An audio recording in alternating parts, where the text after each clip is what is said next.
Olá abençoada com todas as bênçãos. Uma noite, um dia, uma tarde maravilhosa.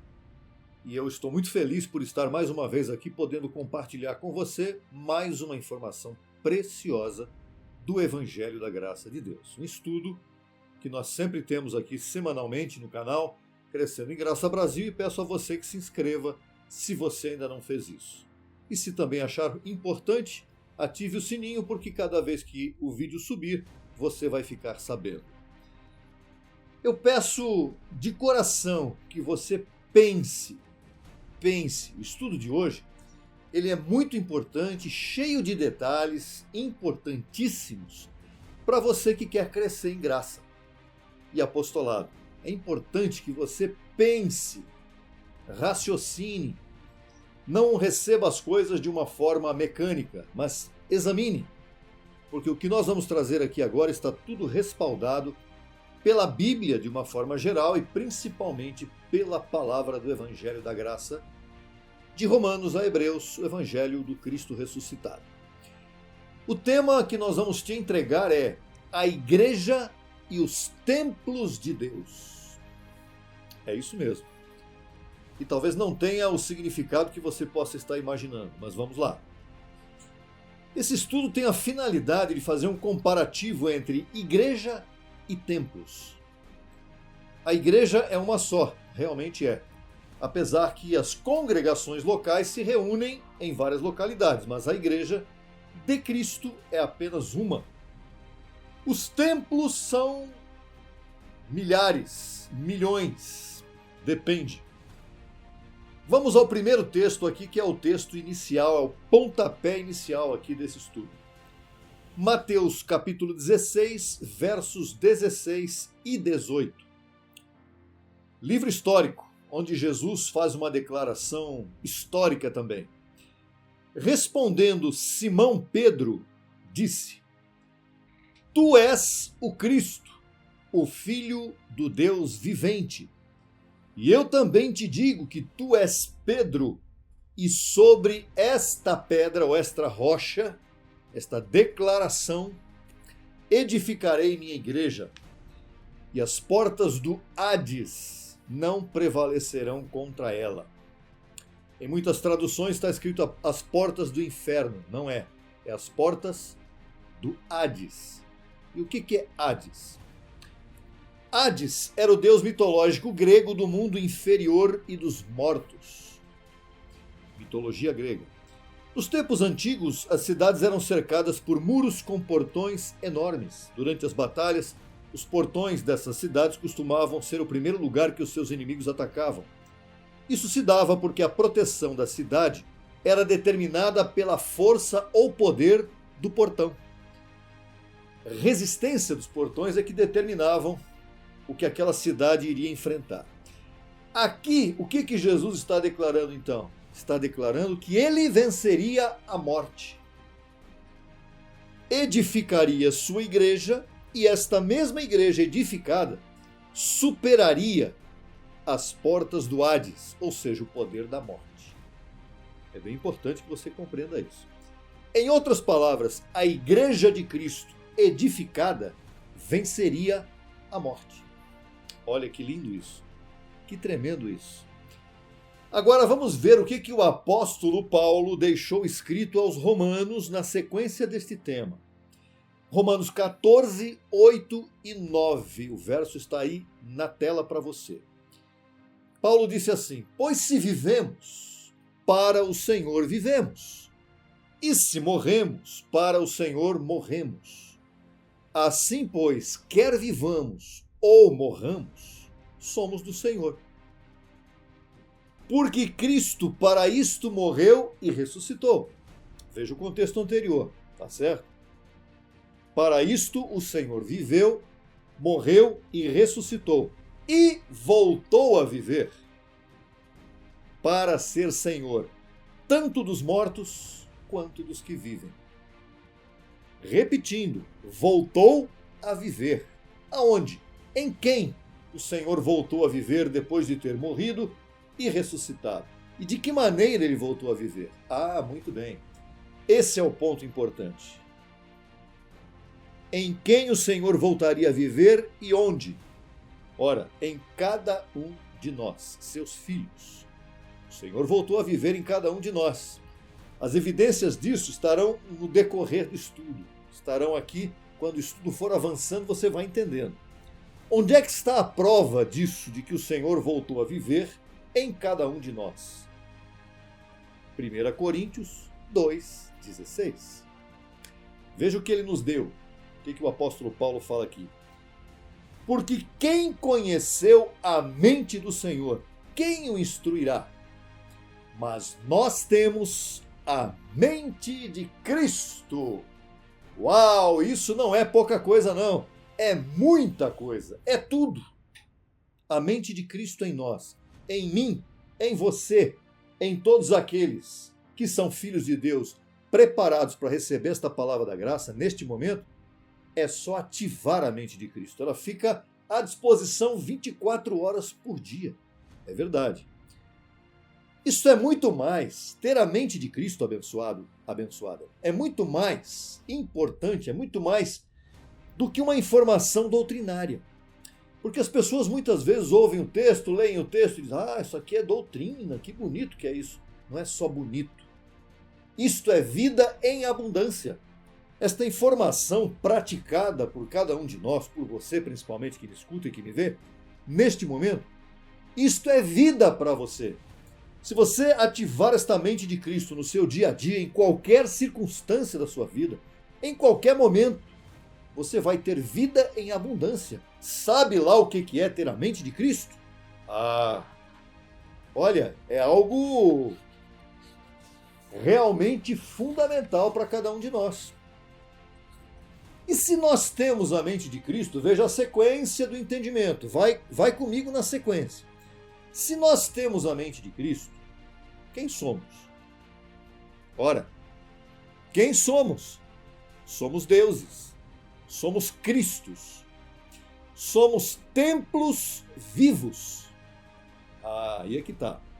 Por quê? Porque a mente é sinônimo de espírito. Quer dizer, a mente é eterna. O espírito é eterno, a mente é eterna. Somos eternos. Se eu fosse você, eu dava um grito aí. Eu recebo essa palavra. Somos eternos, ou seja, quer dizer que jamais morreremos. Verdade ou não? Sim. Veja os textos seguintes do Evangelho de Cristo. Vai vir uma sequência de textos e a gente vai comentando cada um deles.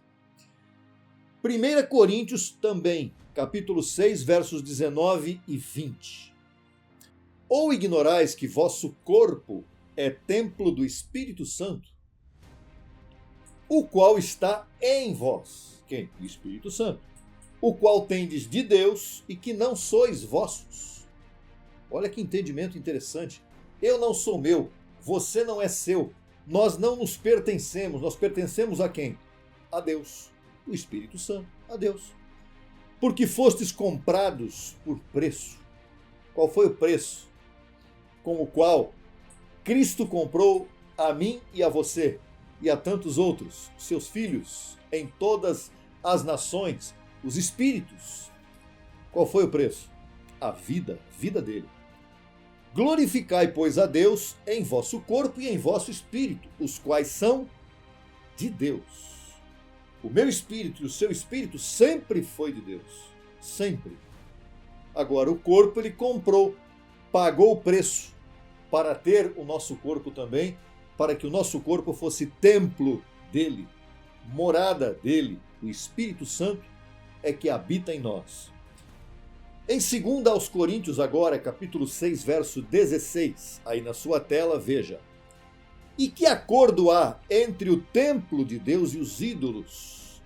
Porque vós sois o templo do Deus vivente. Como Deus disse, habitarei e andarei entre eles, e serei seu Deus, e eles serão meu povo.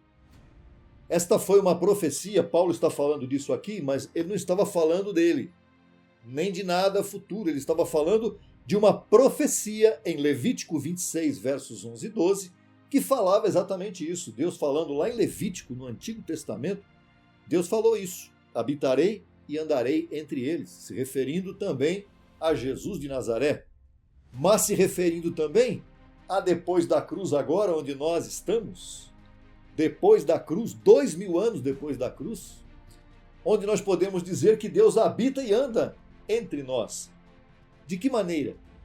Em cada um dos seus filhos. Ele está habitando, está andando no nosso meio, está vivendo em cada um de nós, o Espírito Santo.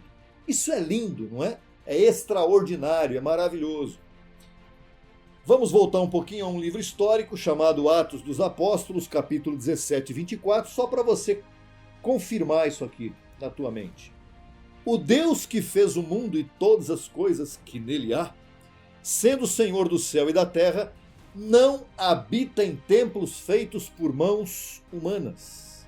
Esse foi o discurso de Paulo lá no Areópago, em Atenas, quando ele falou para o povo de lá a respeito do Deus desconhecido, que havia um altar lá ao Deus desconhecido, e ele aproveitou o gancho para dizer exatamente isso.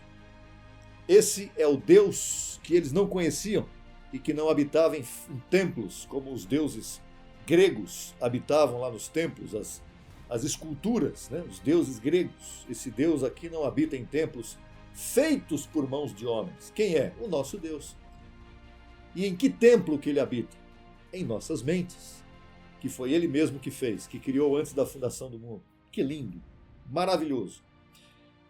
Também em Atos 7,47 diz assim: Salomão lhe edificou uma casa. É verdade, Salomão quis fazer um templo para Deus.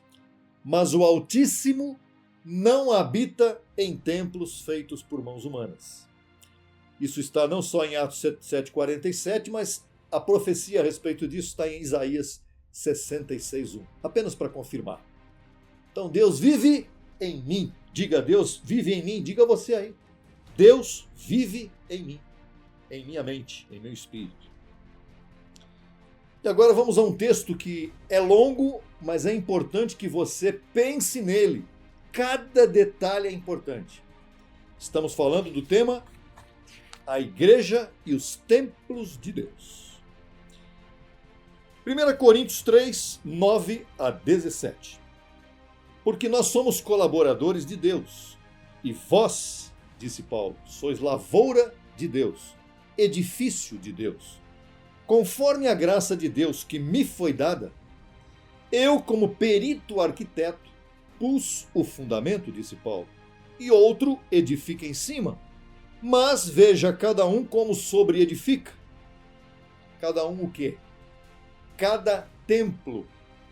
Nós somos templos de Deus. Então, quem é que sobre-edifica? Nós, os templos. Cada um de nós é um templo que tem que ver como vai sobre-edificar.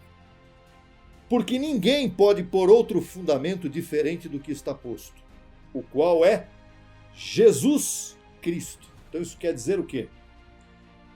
Que Paulo lançou o fundamento, o outro edifica sobre ele, mas os dois, na verdade, quem está lançando o fundamento, quem está edificando ou quem edificou, foi Cristo. Paulo foi um instrumento para lançar o fundamento. O outro veio edificar, mas quem na verdade está por trás de tudo isso, o dono da igreja, é o próprio Cristo, ressuscitado. Que lindo isso! E cada um de nós, onde ele vive, os templos de Deus, estamos sobre-edificando. O que é sobre-edificar? Crescer em graça, fazer o acabamento deste edifício. Porque ninguém pode pôr outro fundamento diferente do que está posto, o qual é Jesus Cristo. E se sobre este fundamento alguém edificar ouro, prata, pedras preciosas, essas são expressões que têm a ver com a graça. Madeira, feno e palha têm a ver com a lei. A obra de cada um será manifesta, vai aparecer. Quando a pessoa recebe a palavra do Evangelho da Graça, ela vai se manifestar. Ela vai mostrar quem ela é. Se ela realmente está em graça, produzindo com suas obras, não religiosas, mas com suas obras de vida, de antemão preparadas, ouro, prata e pedras preciosas, ou se ela vai continuar no sistema religioso, madeira, feno e palha. A obra de cada um será manifesta, porque o dia a declarará. Que dia é esse? Olha, dia da transformação. No grande dia da transformação, certamente se saberá se aquelas obras eram ouro, prata e pedras preciosas ou eram madeira, feno e palha. Se forem ouro, prata e pedras preciosas, o que vai acontecer? Vai receber recompensa. Se for madeira, feno e palha, as obras da lei, a pessoa será salva, mas como que pelo fogo, porque não haverá recompensa. Veja o seguinte verso, a continuação. Pois por fogo será revelada, e a obra de cada um, seja qual for, o fogo a provará. Se permanecer a obra de alguém que sobreedificou, receberá recompensa. Se a obra de alguém se queimar, ele sofrerá perda, ainda que ele mesmo será salvo, ainda que como que por fogo. Não sabeis que sois templo de Deus? Veja que volta de novo o templo. Esse contexto todo está ligado ao templo de Deus, que somos nós. Não sabeis que sois templo de Deus e que o Espírito de Deus mora em vós? Se alguém destruir o templo de Deus, Deus o destruirá, porque o templo de Deus, o qual sois vós, é santo. Veja a importância de entender isto aqui. A igreja não é um templo. A igreja é aquilo que Deus criou, que Cristo estabeleceu, a igreja. Eu edificarei a minha igreja. De que maneira ele edificaria a sua igreja, então? Através dos templos. Cada um de nós, que somos templos de Deus, estamos sobreedificando em cima do fundamento e em cima da edificação que ele nos deu, através da sua palavra do Evangelho da Graça.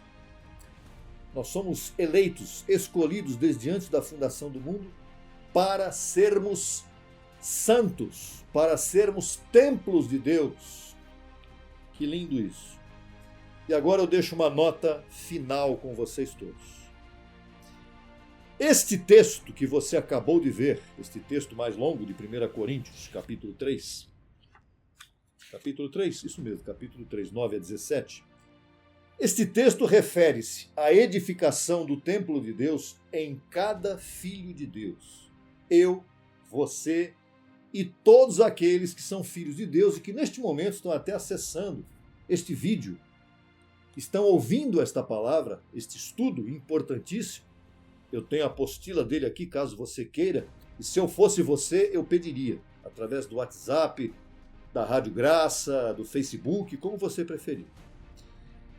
Este texto refere-se à edificação do templo de Deus em cada filho, pois os templos edificados é que compõem a igreja de Cristo. Então a diferença entre igreja e templos. Não é verdade? A igreja de Cristo é quando os templos se reúnem, quando os templos se juntam para congregar, aí então está reunida a igreja de Cristo, o tribunal de Cristo. E o último texto que eu deixo com vocês nesse estudo precioso é Gálatas 4, 19 e 20. O que acontece com estes templos? Eles têm que ser formados. Veja o que Paulo disse aos Gálatas, que já estavam quase saindo da graça. Meus filhinhos, por quem volto a sofrer dores de parto, até que Cristo seja formado em vós. Gostaria de estar convosco agora mesmo e mudar de tom, pois estou perplexo a vosso respeito. O que Paulo está dizendo aqui? Os Gálatas receberam uma visita, depois da prisão de Paulo, receberam a visita dos apóstolos da lei de Moisés, principalmente Pedro, Tiago e João. E estes homens começaram a contradizer perante a igreja o que Paulo havia dito quando a fundou, quando a inaugurou. Não era uma igreja só, eram várias. Então Paulo disse aos Gálatas, meus filhinhos, por quem volto a sofrer dores de parto. Por quê? Porque ele gerou aquelas congregações. Ele gerou aquelas igrejas, ou aquela igreja, quando ele esteve lá entre elas, não é? Entre aqueles grupos que formavam aquelas igrejas da Galácia, e lá ele lhe passou a graça, a informação verdadeira do Evangelho da Graça. Os formou, mas ele pensou que aquela igreja estava formada.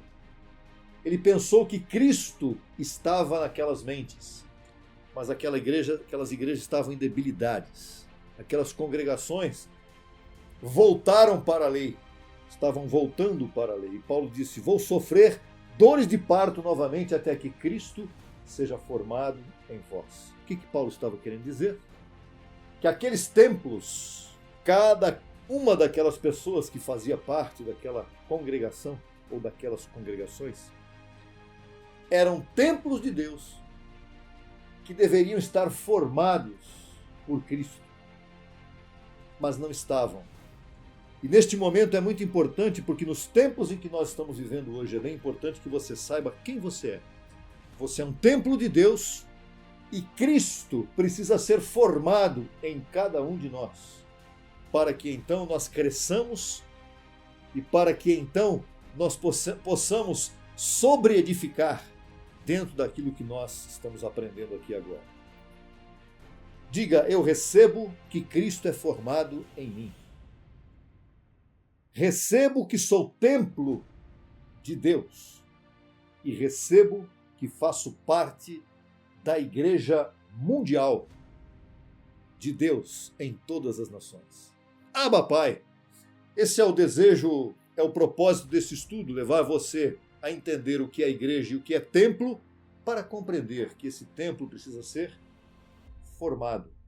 Cristo formado em você, você é um templo perfeito, santo, maravilhoso, para a glória de Deus em toda a sua vida. Mais uma vez foi um privilégio.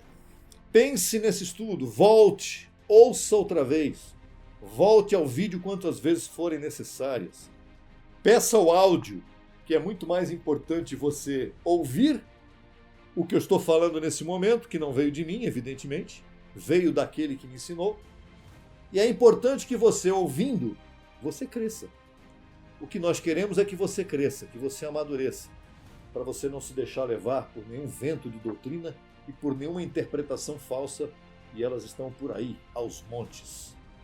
Abençoado e abençoada com todas as bênçãos. O nosso encontro será no próximo vídeo, no próximo tema, no próximo estudo que nós traremos para você, se possível, na próxima semana. Um forte abraço, a cobertura angelical cuidando da sua vida e a mente de Cristo ativada em você para seguir crescendo em graça. Até lá!